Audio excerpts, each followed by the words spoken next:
الحمد للہ وکفا وسلام علی عبادہ الذین اصطفیٰ اما بعد۔ محترم بزرگوں، دوستو، کچھ نوجوان وہ ہوتے ہیں جن کا نکاح شادی وغیرہ ہوتی ہے، تو وہ شادی وغیرہ سے پہلے یا شادی کے بعد رات ہونے سے پہلے کسی عالم کے پاس، کسی مولانا کے پاس جا کر شادی کی پہلی رات کے آداب اور سنت طریقہ وغیرہ وہ پوچھتے ہیں، اور بعض نوجوان شرماتے ہیں۔ تو ان دونوں کے لیے یہ آڈیو ہمارا بڑا مفید ثابت ہوگا کہ شادی کی پہلی رات، پہلے دن شوہر کو کس طرح اپنی بیوی کے ساتھ پیش آنا چاہیے، اور اللہ کے نبی صلی اللہ علیہ وسلم نے کیا دعا بتائی ہے، اس تعلق سے اس ویڈیو کو سماعت فرمائے کہ شوہر کی ذمہ داری ہے کہ بیوی کے شادی کی پہلی رات ہے اور اب پہلی مرتبہ روم کے اندر داخل ہو رہے ہیں، تو جب روم میں داخل ہوں گے سلام کر کر روم میں داخل ہو، بسم اللہ بول کے دروازہ بند کرے، پھر بیوی کے پیشانی کے بال کو پکڑ کر یہ دعا پڑھیں۔ پیشانی کے بال کو، تھوڑے سے بال کو پکڑ کر یہ دعا پڑھنا ہے، اللہم انی اسألک من خیرہا و خیر ما جبلتہا علی و اعوذ بک من شرہا و شر ما جبلتہا علی۔ پھر اس کے بعد 2 رکعت شکرانے کی نماز پڑھے۔ شوہر آگے نماز پڑھیں گا، بیوی اس کے پیچھے 2 رکعت نماز پڑھیں گے، دونوں اپنی اپنی نماز پڑھیں گے۔ نماز کے بعد دعا کریں گے خیر و برکت کی، آپس میں محبت کی، میل جول کی، اتفاق اتحاد کی دعا کرے، اور پچھلی زندگی میں جو گناہ ہوئے اس کی معافی تلافی کرے، آئندہ اچھی زندگی گزارنے کی اللہ کے سامنے عزم کرے۔ عبداللہ ابن مسعود رضی اللہ تعالیٰ عنہ کے پاس ایک شخص آ کہا کہ میں نے باقر عورت سے نکاح کیا ہے، یعنی کنواری عورت سے نکاح کیا ہے، تو میں اس کے ساتھ کس طرح پیش آؤں؟ عبداللہ ابن مسعود نے فرمایا، محبت اللہ کی طرف سے ہے اور دشمنی شیطان کا فعل ہے۔ جب عورت تیرے گھر میں آوے تو اس سے کہے کہ تیرے پیچھے کھڑی ہو کر 2 رکعت نماز پڑھے، اور پھر یہ دعا پڑھے، اللہم بارک لی فی اہلی، یعنی نماز پڑھنے کے بعد جب دعا مانگیں گے تو دعا میں یہ دعا مانگنا ہے، اللہم بارک لی فی اہلی، اے اللہ میرے لیے میرے گھر والوں میں برکت عطا فرما، اور میرے گھر والوں کے لیے مجھ میں برکت عطا فرما، اے اللہ مجھے اس سے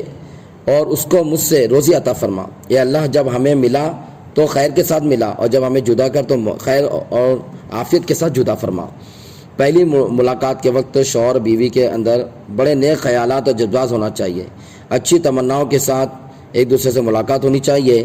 میاں بیوی اس نعمت کے حصول پر جتنا شکر ادا کرے اللہ تعالیٰ کا اتنا کم ہے۔ پہلی ملاقات کے شکریہ میں اور مسرت میں شریعت نے دعوت ولیمہ رکھا ہے۔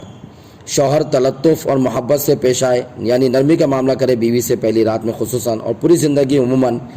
اپنا سکہ روب جمانے کی فکر نہ کرے، کیونکہ بہت سارے نوجوان دوستوں سے پوچھتے ہیں کہ پہلی رات ہے، تم لوگوں کی شادی ہوگی، ہمیں کوئی تجربے کی بات بتاؤ، تو نوجوان بچے کہتے ہیں آپس میں دوسرے سے کہ پہلا امپریشن جو پڑتا ہے وہ لاسٹ امپریشن ہوتا ہے، فرسٹ امپریشن لاسٹ امپریشن، اس طرح کے جملے استعمال کرتے ہیں، ایسا شریعت کے خلاف ہے۔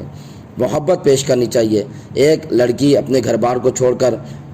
وہ 18 سال کی عمر تک، 16 سال کی عمر تک اپنے ماں باپ کے بیچ میں رہی، اچانک سب کچھ چھوڑ کر تمہارے بلانے پر تمہارے گھر آ گئی، تو اس پر رعب جمانے کی اور امپریشن ڈالنے کی کوشش نہ کرے، بلکہ اللہ کے نبی صلی اللہ علیہ وسلم نے جو آداب اور شریعت نے جو آداب بتائے ہیں اس طرح پیش آئے، محبت پیش کریں۔ اسلام نے محبت کی ہی تعلیم دی ہے، اخلاق ہی کی تعلیم دی ہے،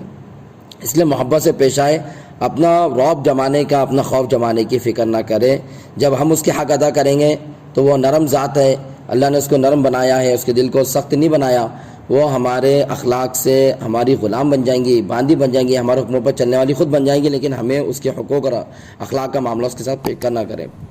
جب شوہر ملاقات کرے، اب یہ تو ہو گیا مباشرت سے پہلے، ہم بستری سے پہلے یہ سب معاملہ کرنا ہے۔ جب مباشرت اور ہم بستری کا معاملہ ہے تو پہلے عورت کو مانوس کرے، بوس و کنار، ملاقات وغیرہ اس طرح کا معاملہ اس کے ساتھ میں رکھے، یعنی اچھی طرح خوب اس کو تیار کر لیں، پھر اس کے بعد ملاقات اور ہم بستری اس سے شروع کرے، ڈائریکٹ ہم بستری شروع نہ کریں، اور جب تک کہ وہ سیر نہ ہو جائے، تم سیر نہ ہو جائے، جب تک ایک دوسرے سے جدا نہ ہو، اپنے انزال ہونے کے بعد بھی اپنی بیوی کا انزال ہونے کا، اس کی خواہش کے مکمل ہونے کا بھی انتظار کرے، ورنہ اس کے بڑے بڑے نقصانات ہوتے ہیں۔ اگر ہمیں انزال ہو گیا اور ہم بیوی سے الگ ہو گئے اور اس کو بھی انزال نہیں ہوا اور اس کی خواہش پوری نہیں ہوئی، تو دن بھر وہ چڑچڑاپن اس کے اندر باقی رہتا ہے، لڑائی جھگڑے ہوتے ہیں، اور اس طرح شوہر کی کمزوری اس کے سامنے آ جاتی ہے کہ یہ کمزور آدمی ہے۔ اس لیے اس سے پہلے، ملاقات سے پہلے، ہم بستری سے پہلے ملاقات خوب اچھی طرح کر لیں، بوس و کنار اچھی طرح کریں، اس طرح یہ آداب ہے۔ دوسرا نکاح کا ادب یہ ہے، یعنی ہم بستری کا ادب یہ ہے کہ بوقت صحبت، جب صحبت کرے بیوی سے تو اس وقت قبلے کی طرف چہرہ بالکل نہ ہو، سر ڈھانک لے، جتنا ہو سکے پردے کے ساتھ ملاقات کریں، کسی کے سامنے حتیٰ کہ بالکل ناسمجھ بچے کے سامنے بھی صحبت کرنے سے بالکل پرہیز کریں، اور صحبت کے وقت بقدر ضرورت سطر کھولیں، پورا سطر بالکل نہ کھولیں، بے حیائی کی بات ہے، فرشتے شرما جاتے ہیں۔ اور بنیاد طالب علم میں حضرت عبدالقادر جیلانی رحمۃ اللہ نے لکھا ہے کہ جمعہ کے وقت قبلے کی طرف نہ منہ کرے، نہ پیٹ کرے، سر کو ڈھانپ لے، ایسا پردہ کرے کہ کسی کی نظر نہ پڑے، یہاں تک کہ بچے کی نظر بھی نہ پڑے، کیونکہ آپ صلی اللہ علیہ وسلم نے ارشاد فرمایا جب تم میں سے کوئی اپنی بیوی سے ہم بستری کرے تو چھپ کر کرے۔ جو شخص صحبت کے وقت پردہ نہیں کرتا تو فرشتے اس سے حیا کرتے ہیں، شرما جاتے ہیں، اور فرشتے وہاں سے چلے جاتے ہیں۔ جب آدمی پورا اوپن ہو جائے، پورے کپڑے اتار لے تو فرشتے شرما کر چلے جاتے ہیں، اور فرشتے جیسی جاتے شیطان حاضر ہو جاتا ہے۔ اور جب اللہ کے نبی نے فرمایا جب ان کے یہاں بچہ پیدا ہوتا ہے، چونکہ ہم بستری کے وقت شیطان حاضر ہو چکا تھا، تو بچے کے اندر شیطان کے اثرات ہوتے ہیں، کیونکہ شیطان شریک ہو چکا ہے۔ یہ احکام عام ہیں، چاہے پہلے دن کی ہوئی صحبت ہو یا زندگی بھر کی صحبت ہو، ہر ایک کے لیے یہ حکم ہے کہ اتنا ہی سطر کھولے جتنی ضرورت ہے، پردے کا اہتمام اس وقت بھی کرے، اور بالکل اندھیرے کا انتظام کرے، لائٹ اجالے کے اندر یہ کام بالکل نہ کرے، اس سے بچوں کے اوپر اثرات پڑتے ہیں۔ بسم اللہ کہیں، جب کپڑے اتاریں گے تو بسم اللہ کہہ کر کپڑے اتارے، اور پھر یہ دعا پڑھے اللہم جنبنا الشیطان، اللہم جنبنا الشیطان، ہم بستری کی یہ دعا ہے، اللہم جنبنا الشیطان وجنب الشیطان ما رزقتنا، کہ اللہ ہماری شیطان سے حفاظت فرما اور اس کی بھی حفاظت فرما جو تو ہمیں دینے والا ہے، بیٹا بیٹی جو بھی۔ دعاؤں کا ضرور اہتمام کرے، روزانہ ہم بستری کرے یا پہلی مرتبہ کرے، لیکن دعاؤں کا خوب اہتمام کرے، ورنہ شیطان صحبت میں شریک ہو جاتا ہے۔ یہ بات اچھی طرح خیال میں رکھیں کہ جب ہم اپنی بیوی سے ملاقات کریں، ہم بستری کریں، اگر ہم نے بسم اللہ نہیں کہا، ہم نے دعا نہیں پڑھی، تو ہمارے ساتھ میں شیطان بھی ہماری بیوی کے ساتھ ہم بستری کر رہا ہے، وہ بھی ہمارے ساتھ میں شریک ہو گیا، اور بچے پر شیطانی اثرات ہو جاتے ہیں۔ انزال کے وقت یہ دعا پڑھے، انزال سے پہلے تو ہم نے وہ دعا پڑھنا ہے اللہم جنبنا الشیطان وجنب الشیطان ما رزقتنا، ہم بستری شروع کرنے سے پہلے یہ دعا پڑھنا ہے۔ لیکن جب انزال ہونے لگے تو انزال ہونے کے وقت یہ دعا پڑھے اللہم لا تجعل للشیطان فیما رزقتنا نصیبا، اللہم لا تجعل للشیطان فیما رزقتنا نصیبا، یہ انزال کے وقت دعا پڑھنا ہے۔ اور جب صحبت مکمل ہو جائے، ہم بستری کرنا ہو جائے، تو اس کے بعد آخری میں یہ دعا پڑھے الحمدللہ الذی خلق من الماء بشرا وجعلہ نسبا وصہرا، الحمدللہ الذی خلق من الماء بشرا وجعلہ نسبا وصہرا۔ ان دعاؤں کا خاص اہتمام کریں، ورنہ خواہش تو پوری ہو رہی ہے، لیکن دعا وغیرہ پڑھنا غفلت سے ہم نے بھول دیا تو ہم نے اپنے ساتھ شیطان کو بھی شریک کر لیا۔ اللہ ہم سب کی شیطان سے حفاظت فرمائے، دعاؤں کا اہتمام کرنے والا بنائے۔ حضرت قریب رحمۃ اللہ علیہ نے حضرت عبداللہ ابن عباس سے روایت کی ہے، جس میں حضرت عبداللہ ابن عباس نے آپ صلی اللہ علیہ وسلم کا ارشاد نقل کیا کہ اللہ کے نبی صلی اللہ علیہ وسلم فرماتے ہیں جب تم میں سے کوئی اپنی بیوی کے پاس جانے کا ارادہ کرے تو پہلے بسم اللہ سے شروع کریں، بسم اللہ کہنا بالکل نہ بھولیں، اور اللہ کے نام کے ساتھ میں شروع کرنا ہے، اور کہنا ہے یا اللہ ہمیں اور اس بچے کو جو ہمیں آپ عطا فرمائیں گے شیطان سے دور رکھیے، اگر ان کے مقدر میں اس نطفے سے بچہ ہونا ہے تو وہ شیطان سے دور رہیں گا، کبھی بھی اسے رنج نہ پہنچ سکیں گا۔ اور اسی طرح علماء سلف سے روایت ہے کہ اگر عورت سے قریب ہونے کے وقت بسم اللہ نہیں پڑھتا تو شیطان اس کی مباشرت میں شریک ہو جاتا ہے،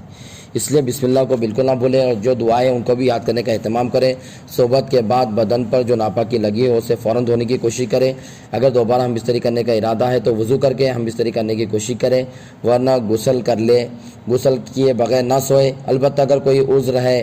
اور مشکل پیش آ رہی ہے تو پھر غسل کرنے کے بغیر بھی سو سکتے ہیں، لیکن صبح اٹھ کر جلدی سے غسل کریں اور نماز کو بالکل قضا نہ ہونے دیں۔ جمعہ سے فارغ ہو کر بدن پر جو نجاست لگی اسے دھونا بالکل نہ بھولے، اور اگر دوبارہ بیوی سے ملاقات کرنا ہے تو وضو کر کے کرے، ورنہ ملاقات نہیں کرنا ہے تو افضل تو یہ ہے کہ غسل کر کے سوئے، اور غسل کرنا مشکل جا رہا ہے تو پھر کم از کم وضو کر کر سو جائے، یا پھر صبح ہونے سے پہلے غسل کی فکر کرے۔ اللہ کے نبی صلی اللہ علیہ وسلم نے فرمایا جب آدمی اپنی بیوی کو مسکرا کر دیکھتا ہے اللہ تبارک و تعالیٰ اس کو صدقے کا ثواب عطا فرماتے ہیں، اس کے لیے ایک نیکی لکھی جاتی ہے، جب اس کا ہاتھ پکڑتا ہے تو اس کے لیے نیکی لکھی جاتی ہے، اور جب وہ اس کو اپنے گلے سے لگاتا ہے بیوی کو تو اللہ کے نبی فرماتے ہیں 10 نیکیاں لکھی جاتی ہیں، اور جب ملاقات کرتا ہے اور غسل کرتا ہے تو غسل میں جو پانی بدن سے نکلتا ہے اللہ تعالیٰ ایک ایک قطرے پر اجر و ثواب عطا فرماتے ہیں۔ اللہ تبارک و تعالیٰ ہم کو شریعت کے مطابق اپنی خواہش کو پورا کرنے کی توفیق عطا فرمائے، حدود شریعت کو توڑ کر خواہش پوری کرنے سے ہمارے